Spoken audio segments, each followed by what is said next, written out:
The morning sun cast long shadows across the cobblestone courtyard of Buckingham Palace as Sergeant James Mitchell adjusted his scarlet tunic for what felt like the 1,000th time. His polished boots gleamed against the ancient stones, and his bearskin hat sat perfectly positioned on his head. For 8 years, he had stood guard at one of the most famous palaces in the world, watching thousands of tourists pass by daily, their cameras clicking constantly as they hoped to catch a glimpse of the stoic sentries who never moved, never spoke, never acknowledged their presence. The rules were crystal clear and had been drilled into every guard since their first day of training. Stand perfectly still, eyes forward, no interaction with the public, no breaking character. No matter what happened around them, they were to remain as unmovable as the palace walls themselves. These weren't just guidelines, they were sacred, protocols that had been followed for generations, representing the dignity and tradition of the British royal family. But on this particular Tuesday morning in June, something was different in the air. James could sense it as he took his position outside the palace gates. The usual crowd of tourists was gathering, their excited chatter filling the morning air as they prepared for another day of sightseeing in London. Children pressed their faces against the iron railings, their eyes wide with wonder at the sight of the tall guards in their magnificent red uniforms. Parents held up phones and cameras, trying to capture the perfect shot of these living symbols of British tradition. Among the crowd, James noticed a small family that seemed different from the rest. A middle-aged woman in a wheelchair was being pushed by what appeared to be her adult daughter, while a young boy of about 7 walked alongside them. The woman looked frail, her thin hands gripping a small British flag that fluttered weakly in the morning breeze. Her eyes, though tired, sparkled with an excitement that reminded James of a child on Christmas morning. The family positioned themselves near the front of the crowd, the wheelchair carefully maneuvered to give the woman the best possible view. James could hear snippets of their conversation carried on the wind. The woman was telling her grandson about her late husband, who had served in the military decades ago. She spoke of how he had always dreamed of bringing her to see the changing of the guard, but illness had prevented them from making the trip before he passed away. As James stood at attention, his trained eyes taking in every detail of the scene. While maintaining his forward gaze, he felt something stirring within him that he had never experienced during his years of service.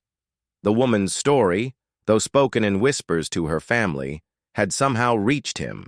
Perhaps it was the way her voice trembled with emotion when she spoke of her husband, or the determination in her daughter's eyes as she tried to make this long-awaited dream come true. The morning progressed as usual, with tourists taking photos, and children asking their parents endless questions about the guards. But James found himself increasingly aware of the woman in the wheelchair. She had been sitting in the same spot for over an hour, her granddaughter explaining the significance of every detail she could see. The little boy had grown restless and was tugging at his mother's sleeve, wanting to move on to see other attractions, but the woman seemed content to simply watch and wait. It was then that James noticed something that made his heart sink. The woman was becoming visibly tired, her head beginning to droop despite her obvious desire to stay alert. Her daughter was checking her watch anxiously, clearly torn between wanting to fulfill her mother's wish and concern for her well-being. The little boy had stopped complaining and was now standing quietly beside his grandmother's wheelchair, sensing that something important was happening, even if he didn't fully understand what. The changing of the guard ceremony wasn't scheduled to begin for another 2 hours, and James could see that this family might not be able to wait that long. The woman's condition seemed to be deteriorating, and her daughter was whispering urgently to her about perhaps returning to their hotel to rest. The disappointment on the elderly woman's face was heartbreaking to witness, even from behind the stoic mask that James was trained to maintain. In that moment, 8 years of rigid military discipline warred with a deeper human instinct that James had never felt so strongly before.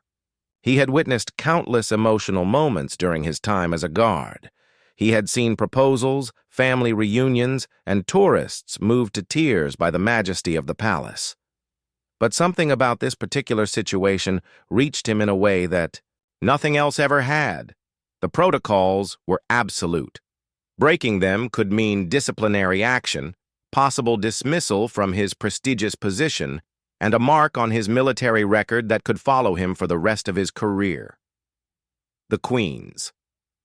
Guard was not just a job, it was a calling, a tradition that represented centuries of British military excellence and unwavering dedication to duty.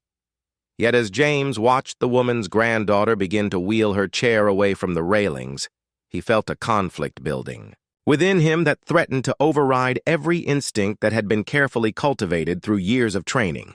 The sight of the small British flag slipping from the woman's weakening grip seemed to symbolize the fading of a dream that had sustained her through what were clearly difficult times. The other guards around him maintained their positions with the same unwavering dedication they showed every day. The tourists continued their steady stream of photos and conversations. The palace grounds hummed with their usual activity.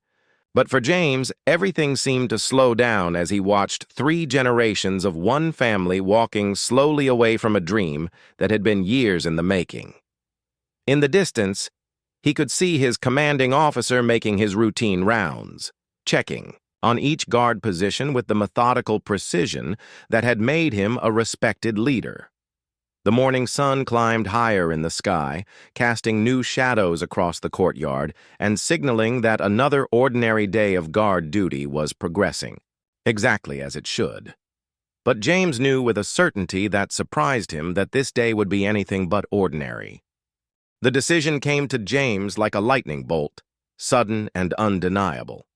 As he watched the wheelchair disappearing into the crowd of tourists, something inside him snapped into focus with crystalline clarity. Years of military training had taught him to follow orders without question, to maintain discipline under any circumstances, and to put duty above personal feelings. But in this moment, a different kind of duty was calling to him, the duty of one human being to another. With movements so subtle that even his fellow guards didn't notice at first, James began to shift his weight. It was barely perceptible, just a slight adjustment that would have looked like nothing more than a guard maintaining his position to any casual observer. But for James, it was the first crack in a wall of protocol that had defined his professional life for nearly a decade. His eyes, trained to look straight ahead and never waver, began to track the movement of the family through the crowd. The woman's daughter had stopped pushing the wheelchair about 50 feet away from the palace railings and was crouched down beside her mother, clearly having an earnest conversation about whether they should stay or return to their hotel. The little boy stood beside them, his small hand resting on his grandmother's arm in a gesture that spoke of wisdom beyond his years. James could see the internal struggle playing out on the faces of all 3 family members. The grandmother was insisting she was fine, that she could wait for the ceremony, but her obvious fatigue told a different story. Her daughter was torn between wanting to make her mother's dream come true and the practical concern for her health. The child seemed to sense the weight of the moment and was trying his best to be helpful, even though he clearly didn't understand why sitting and waiting was so important to his grandmother. What happened next would later be described by witnesses as either a miraculous coincidence or a moment of divine intervention, depending on their perspective. As James watched the family's dilemma unfold, he noticed movement from the corner of his eye. Corporal Sarah Davies, who had been stationed at the next post along the palace perimeter, was also watching the family. More surprisingly, she was watching James. Sarah had been a Queen's Guard for 6 years, and in that time she had developed an almost supernatural ability to read the subtle signs of stress or distraction in her fellow guards. It was a skill born of necessity in a job where showing weakness or breaking character could have serious consequences. She had noticed James's barely perceptible shift in attention and had followed his gaze to the family with the wheelchair. Now, as James wrestled with his desire to break protocol, He realized he wasn't alone in his struggle. Sarah's eyes, when they briefly met his through their peripheral vision, conveyed a message as clear as if she had spoken aloud. She had seen what he had seen. She understood what he was feeling, and most importantly, she was feeling it too. The unspoken communication between the two guards happened in seconds, but it was enough to transform James's internal conflict into something resembling a plan. If he was going to break the most fundamental rule of his position, he wouldn't have to do it alone. The risk would be shared, and somehow that made it feel less like rebellion and more like the right thing to do. The family had moved even further away now, and James could see the grandmother's disappointment growing more pronounced with each step. Her small flag hung limp in her lap, and her shoulders sagged with the weight of unfulfilled expectations. The daughter was speaking into her phone, presumably calling for transportation back to their hotel, while the little boy looked back longingly at the colorful guards he was being forced to leave behind. It was then that James made a decision that would change not only his own life, but the lives of countless others who would witness what was about to unfold. With a movement that felt both terrifying and liberating, he took a single step forward from his designated position. It was a small step, barely noticeable to most observers, but to James it felt like crossing a chasm. The reaction from his fellow guards was immediate but subtle. Corporal Davies stepped forward as well, her movement synchronized with his as if they had planned it. The guard stationed at the third position, Lance Corporal Michael Thompson, noticed the movement and felt his own resolve wavering. Within moments, what had started as one man's impulse to show compassion had become something larger and more significant. The tourists in the immediate area began to notice that something unusual was happening. The guards, who moments before had been as still as statues, were now moving with purpose and direction. Cameras that had been casually snapping photos suddenly focused with renewed intensity as people sensed they might be witnessing something unprecedented. James's commanding officer, Major William Harrison, was on the opposite side of the courtyard when the movement began. By the time the unusual activity registered in his peripheral vision and he turned to investigate, 3 of his guards had broken formation and were walking with measured, dignified steps toward the crowd of tourists. His first instinct was to bark an order that would bring them back into line, but something about their demeanor stopped him. These weren't guards who had lost discipline or forgotten their training. Their movements were controlled, purposeful, and maintained the dignity that was essential to their role. They walked in perfect formation, their uniforms immaculate, their bearing proud and professional. Whatever was happening, it wasn't happening carelessly or without thought. The crowd of tourists began to part as the 3 guards approached, creating a natural corridor that led directly to the family with the wheelchair. Conversation stopped mid-sentence as people realized they were witnessing something extraordinary. Children stopped playing and watched with wide eyes as the tall soldiers in their magnificent red uniforms drew closer. James could feel his heart pounding beneath his scarlet tunic, but his steps never wavered. Behind him, he could sense Davies and Thompson matching his pace perfectly, their unified movement lending credibility to what might otherwise have been dismissed as a single guard's moment of weakness. Together, they represented something more powerful than individual impulse. They represented a collective recognition that sometimes the highest form of duty involves going beyond the written rules. As they drew closer to the family, James could see the grandmother's face beginning to register what was happening. Her tired eyes widened with disbelief, then filled with tears as she realized that these magnificent guards were walking directly toward her. Her daughter stood frozen in place, the phone still pressed to her ear as she tried to process the unprecedented scene unfolding before them. The little boy was the first to fully grasp what was happening, with the unburdened joy that only children possess. He tugged at his mother's sleeve and pointed excitedly at the approaching guards. His grandmother reached out with shaking hands to grasp his arm, as if anchoring herself to reality in a moment that seemed too wonderful to be true. Major Harrison, still watching from across the courtyard, made a decision that would later be seen as either the greatest breach of military protocol in recent memory or one of its finest moments. Major Harrison's radio crackled to life as reports began flooding in from security personnel positioned around the palace perimeter. "Sir, we have 3 guards who have left their positions," came the voice of Sergeant Peters from the command center. "They appear to be approaching a group of civilians near the main gate. Should we intervene?" The major's hand hovered over his radio, his finger poised to give the order that would bring his guards back into line and restore proper protocol. 30 years of military service had ingrained in him the absolute importance of maintaining discipline and following established procedures. The Queen's Guard was more than just a ceremonial unit. They were active soldiers with real security responsibilities, and their adherence to protocol was essential to the safety of the royal family and the thousands of tourists who visited the palace daily. But as Harrison watched the scene unfold, something gave him pause. The 3 guards weren't moving with the erratic behavior of soldiers who had lost their discipline. Their formation was perfect, their bearing impeccable, and their movements deliberate and controlled. Whatever was driving them to break protocol, it wasn't confusion, panic, or rebellion. It was something else entirely. The crowd of tourists had grown dramatically as word spread through the gathered masses that something unusual was happening.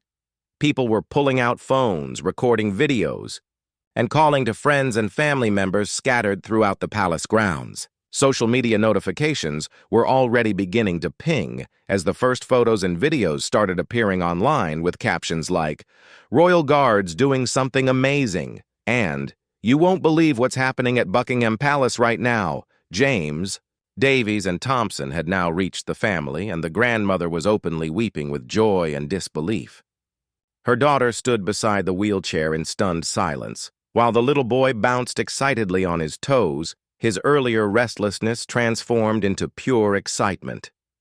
The 3 guards stopped in perfect unison about 5 feet from the wheelchair, maintaining the dignified distance that their training had taught them, while still making it clear that their attention was focused entirely on this one special family. What happened next would be replayed on news broadcasts around the world and shared millions of times across social media platforms. James, maintaining his perfect military posture, slowly and deliberately brought his right hand up in the most respectful salute he had ever given in his military career. It wasn't the casual acknowledgement that soldiers sometimes gave to each other, but the kind of deep, meaningful salute reserved for fallen comrades and moments of profound respect. Davies and Thompson followed suit, their salutes equally precise and heartfelt. The 3 guards stood there in perfect formation, saluting an elderly woman in a wheelchair who represented everything they had sworn to protect and serve. It was a moment that transcended protocol and spoke to something deeper about duty, honor, and the connection between those who serve and those they serve. The grandmother, tears streaming down her cheeks, attempted to return the salute with her trembling hand. The gesture was weak and uncertain, but the intention behind it was unmistakable. Her husband, who had served his country decades earlier, would have been so proud to see his wife receiving the recognition and respect that their generation of veterans rarely experienced in their daily lives. The crowd around them had grown, completely silent, as if everyone present understood they were witnessing something sacred. Even the children had stopped their chatter and stood quietly, sensing the weight of the moment. Cameras continued to record, but the usual excited commentary and pointing had given way to respectful observation.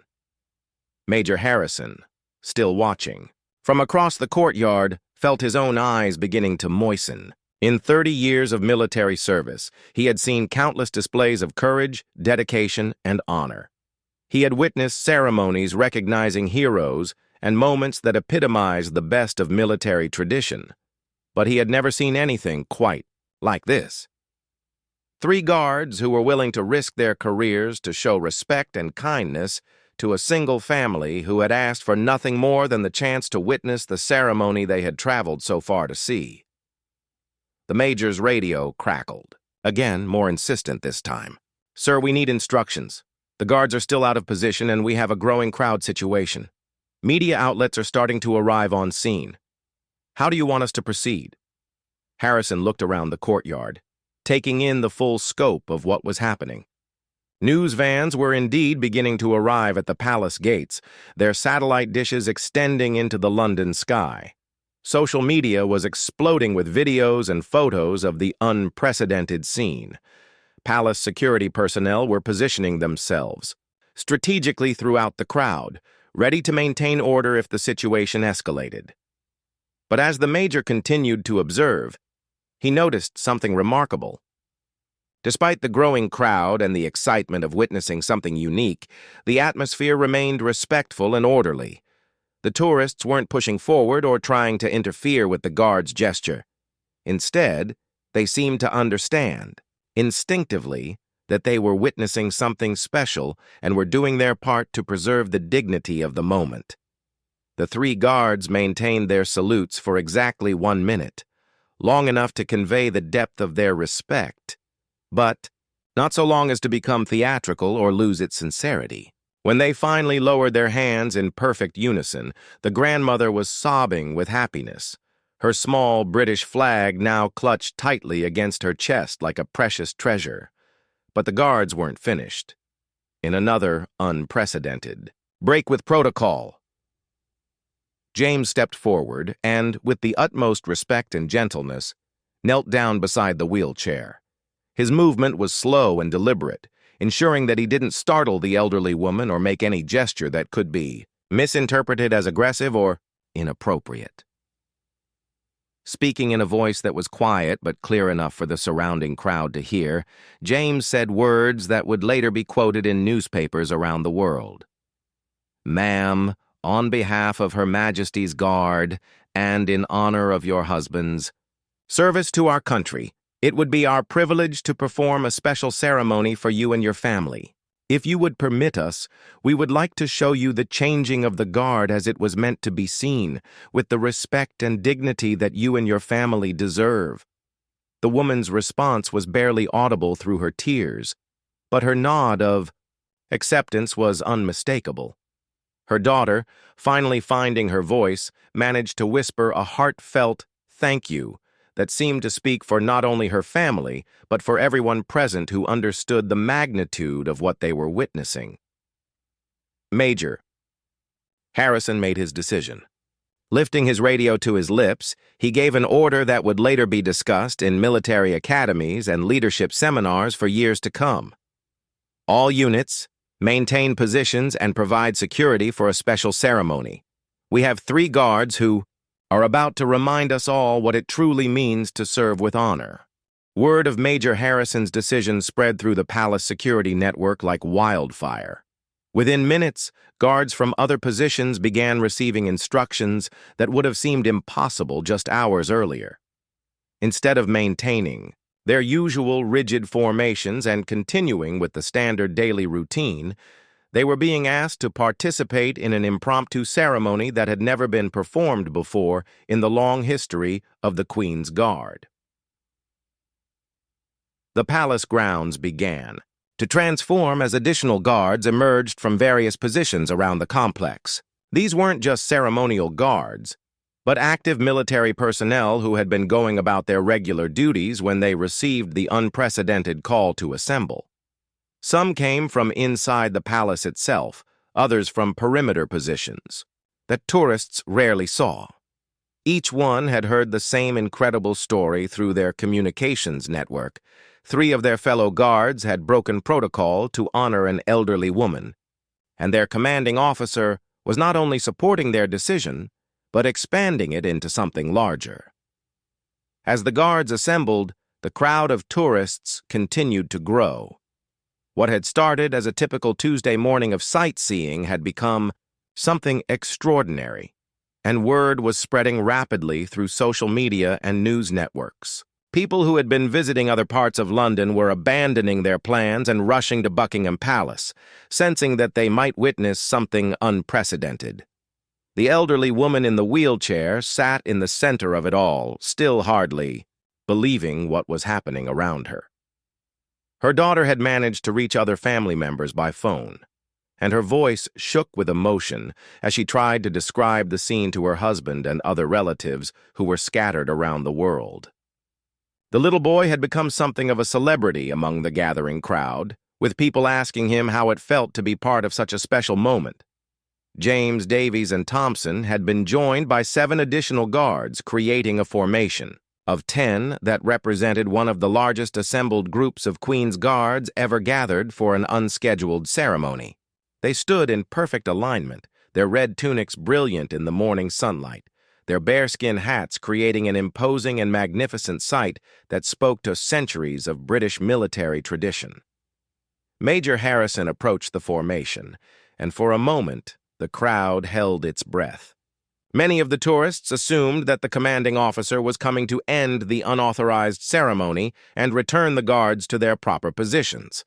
The tension was palpable as people waited to see whether this magical moment would be allowed to continue or would be cut short by military discipline. Instead, Harrison took his position at the head of the formation, his own uniform immaculate and his bearing proud. In a voice that carried clearly across the courtyard, he addressed not just his guards, but the entire assembled crowd. Ladies and gentlemen, what you are about to witness is not part of our regular ceremony schedule. Today, the Queen's Guard will perform a special honor ceremony for Mrs. Eleanor Thompson, whose late husband served with distinction in Her Majesty's Armed Forces, and for her family who have traveled far to be with us today. The formal announcement transformed the spontaneous gathering into something official and dignified.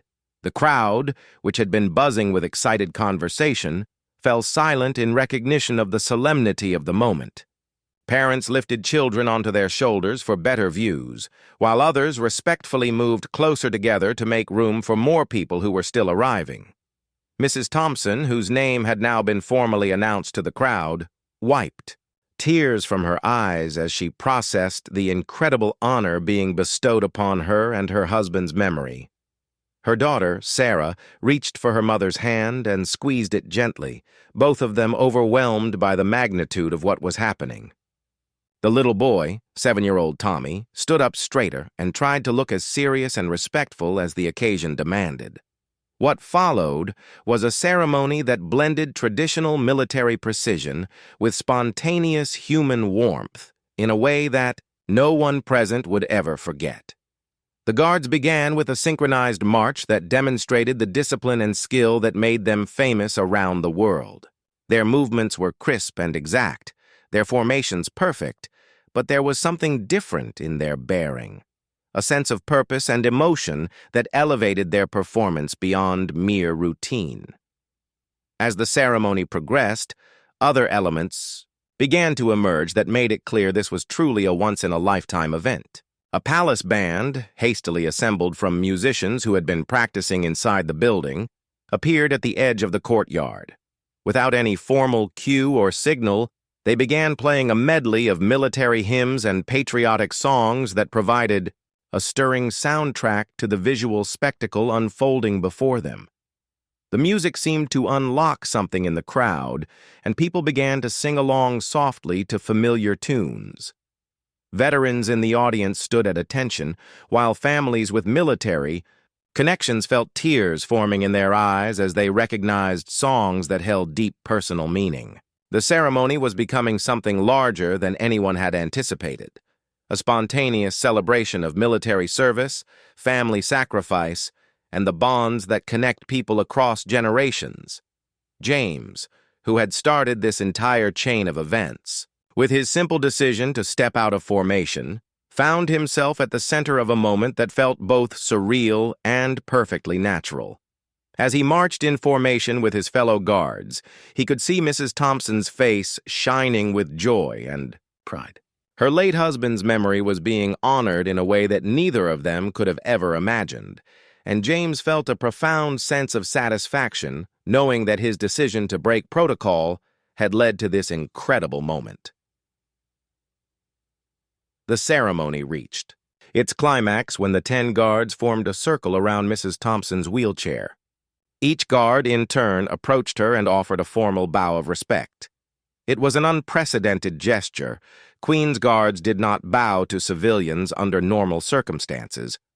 But these were not normal circumstances. Each bow was deep and sincere, a personal acknowledgement from individual soldiers to a woman who represented all the military families who had sacrificed for their country.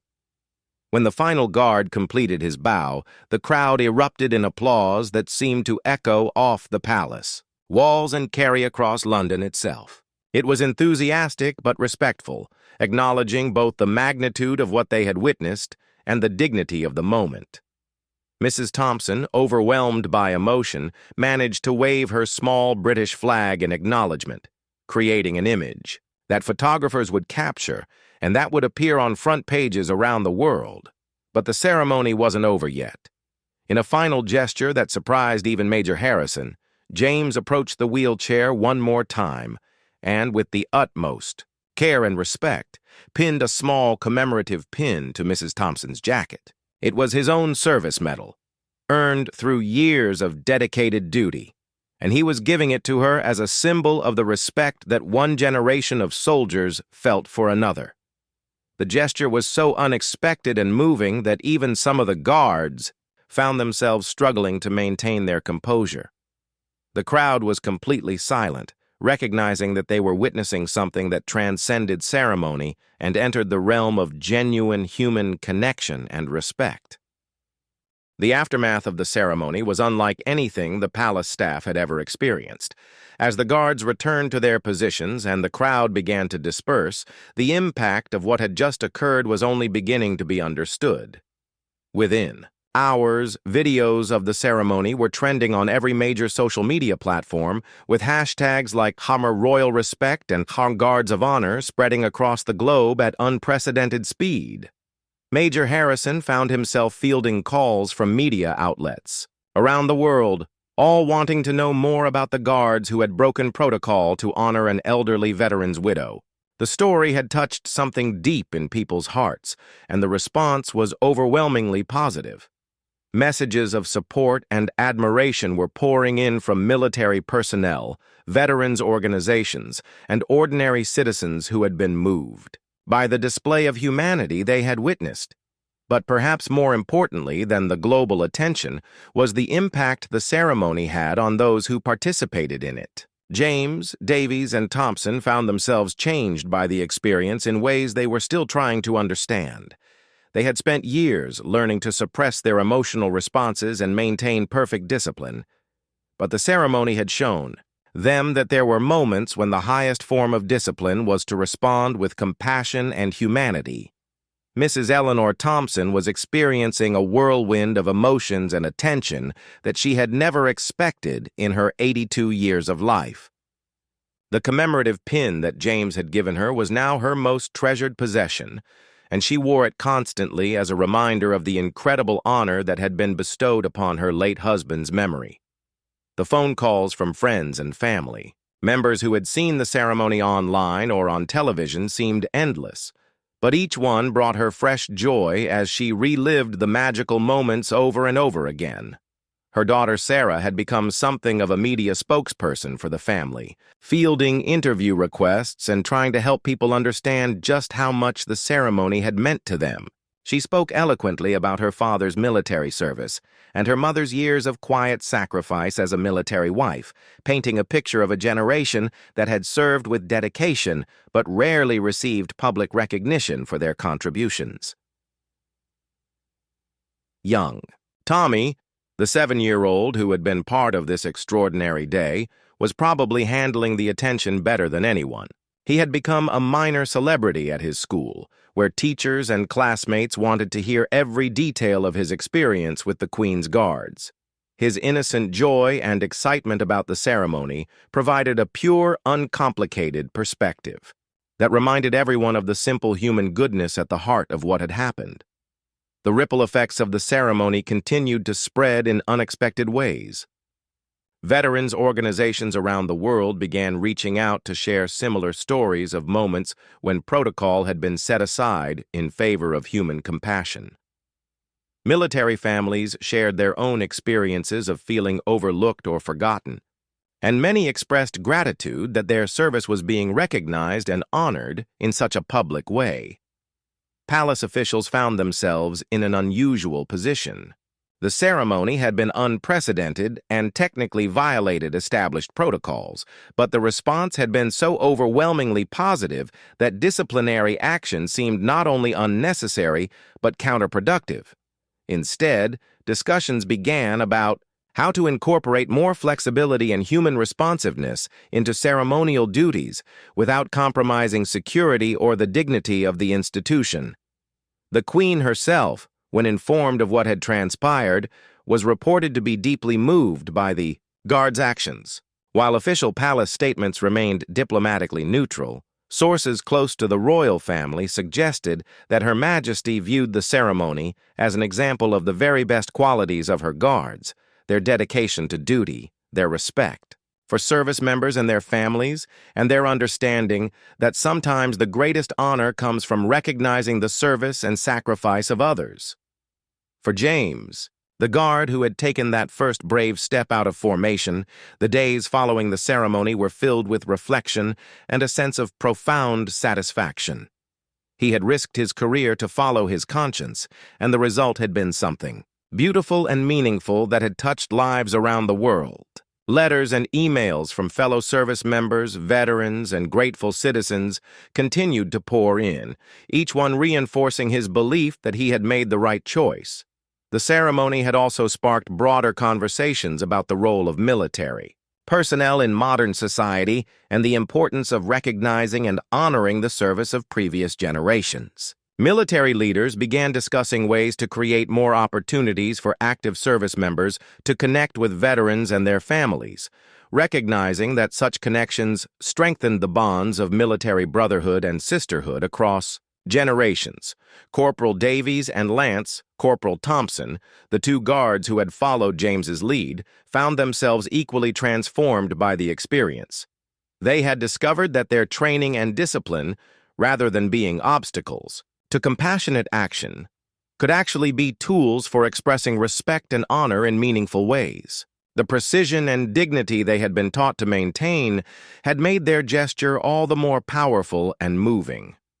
The three guards became close friends in the weeks following the ceremony, bonded by their shared experience and the knowledge that they had participated in something truly special. They began visiting Mrs. Thompson and her family regularly, developing a friendship that transcended their roles as guards and civilians. These visits became some of the most rewarding experiences of their military careers, reminding them constantly of the human faces behind the institutions they served. Media coverage of the ceremony continued for weeks, with follow-up stories, tracking the ongoing friendship between the guards and the Thompson family.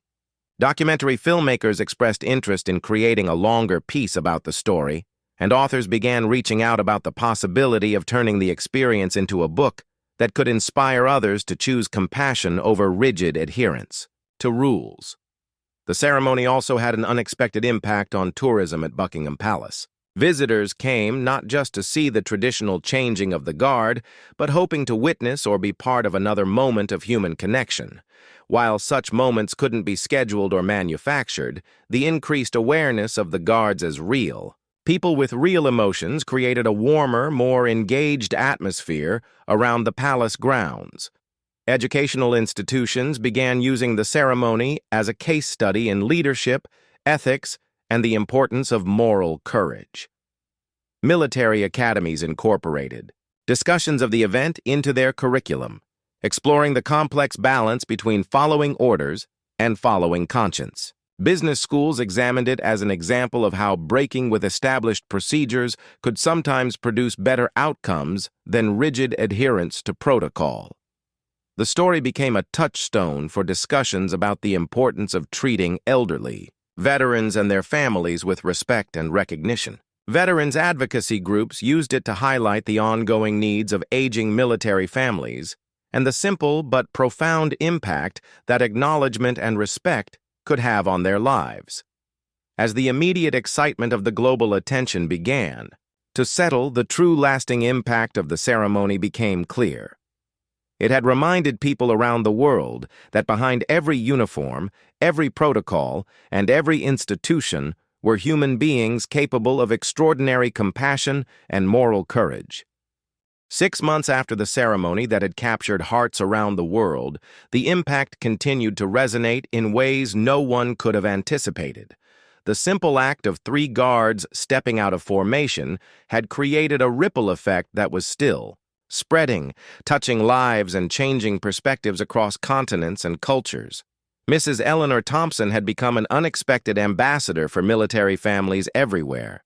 At 82, she found herself traveling to veterans events and military ceremonies, sharing her story and representing countless other military spouses who had served their countries through their support of their soldier husbands and wives. The commemorative pin that James had given her had become a symbol of recognition that transcended its physical form, representing acknowledgement of a generation of service that had often gone unnoticed.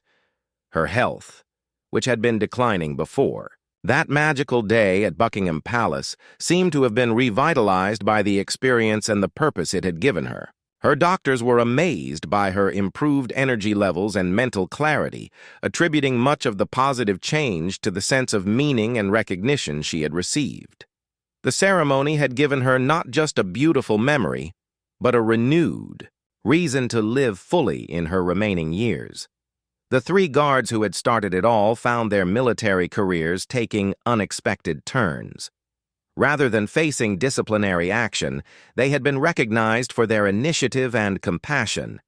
James Mitchell was promoted to staff sergeant and assigned to a new position developing community outreach programs for the Queen's Guard.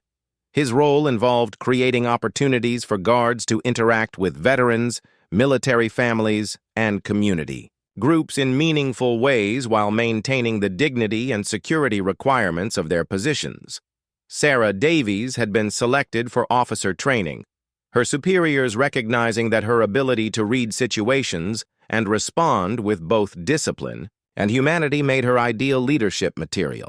She often spoke at military academies about the importance of balancing protocol with moral courage, using the ceremony as an example of how the best military leaders must sometimes make decisions that go beyond written rules. Michael Thompson had requested and received a transfer to the Veterans Affairs Liaison Office, where he worked directly with aging military families to ensure they received the recognition and support they deserved. His experience with Mrs. Thompson had shown him a calling he never knew he had, and he threw himself into his new role with passion and dedication. Major William Harrison had become something of a legend within military leadership circles. His decision to support his guards' unprecedented action, rather than enforce rigid discipline, had been studied and discussed at command levels throughout the British military and beyond. He had been invited to speak at leadership conferences around the world, sharing his perspective on the importance of leaders who could recognize when rules should be bent in service of higher principles. The ceremony had also inspired changes within the Queen's Guard itself. New protocols were developed that allowed for limited community engagement activities while maintaining security and ceremonial standards. Guards were given training on how to interact appropriately with special visitors, particularly elderly veterans and their families. The rigid wall between the guards and the public had been made slightly more permeable, allowing for human connection while preserving the dignity and mystique that made them so respected. The palace grounds had become a pilgrimage site of sorts for military families from around the world. Veterans groups organized trips to London specifically to visit the location where the ceremony had taken place. A small commemorative plaque had been installed near the spot where Mrs. Thompson's wheelchair had been positioned, marking the location where protocol had given way to humanity and creating something beautiful in the process. The international media attention had sparked similar stories from around the world. Military units in other countries began sharing their own accounts of times when rigid protocol had been set aside for moments of human compassion. The The ceremony had given people permission to talk about and celebrate these instances of humanity within institutions that were often seen as cold and impersonal. Young Tommy Thompson, now 8 years old, had become an advocate for military families in his own small way. He regularly spoke at his school about his grandmother's experience and the importance of honoring veterans.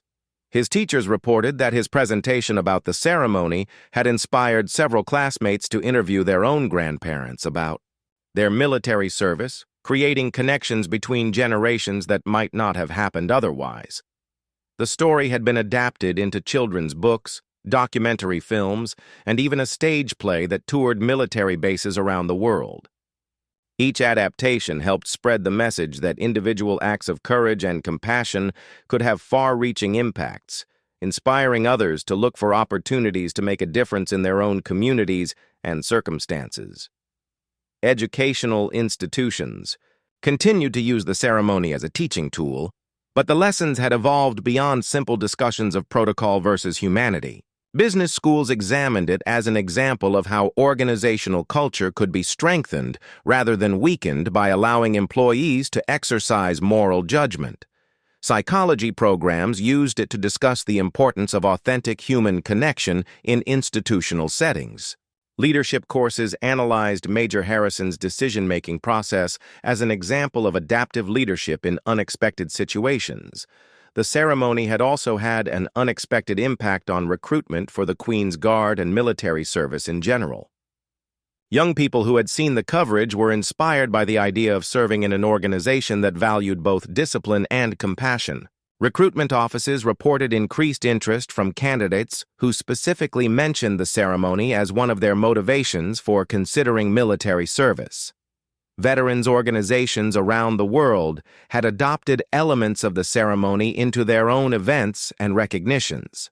The simple act of saluting elderly veterans and their families had become a common practice at military gatherings, creating moments of connection and recognition that helped bridge the gap between different generations of service members. Mrs. Thompson's late husband, whose memory had been honored in such an unexpected and beautiful way, had become a symbol for all the service members whose contributions had gone unrecognized during their lifetimes. Military cemeteries began reporting increased visits from active duty personnel who came to pay respects to veterans they had never met, but whose service they now felt a stronger connection to. The friendship between the Guards and the Thompson family had deepened into something resembling an extended family relationship. James, Sarah, and Michael were regular visitors to family gatherings and had become honorary uncles to young Tommy. Their presence helped bridge the gap between military and civilian life, showing that the bonds formed through service could extend far beyond official duties. As the first anniversary of the ceremony approached, plans were being made for a commemorative event that would bring together many of the people whose lives had been touched by that extraordinary day.